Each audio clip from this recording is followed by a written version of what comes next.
হিমন্ত বিশ্ব শৰ্মাৰ চালাকি নচলিব। গৃহ বিভাগ মুৰ্দাবাদ। গৃহ বিভাগ ব্যৰ্থ হৈছে, গৃহমন্ত্ৰীয়ে পদত্যাগ কৰক।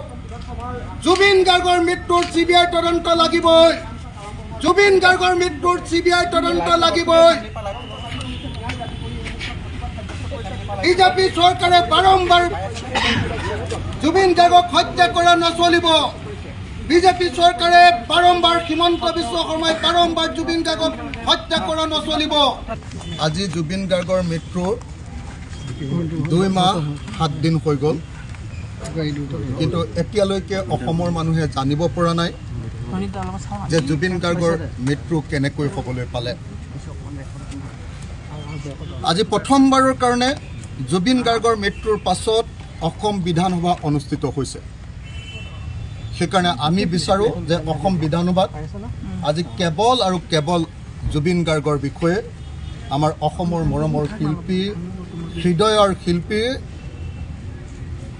দিল কা ধড়কন, আমাৰ হাৰ্টথ্ৰব জুবিন গাৰ্গৰ বিষয়ে কেৱল আজি আলোচনা হওক।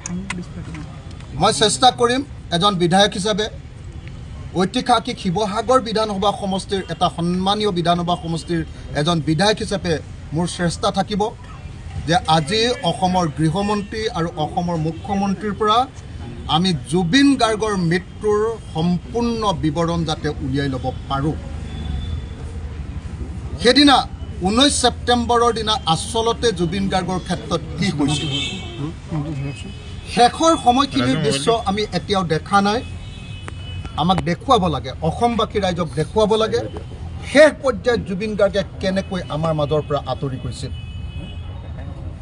আমাক লাগে যে কাৰ দুখৰ কাৰণে জুবিন গাৰ্গে এনেকৈ মৃত্যুৰ বৰণ কৰিবলগীয়া হৈছিল, সেই কথা আজি স্পষ্টকৈ লাগিব। মুখ্যমন্ত্ৰীয়ে তালি ভালি কৰি থাকিলে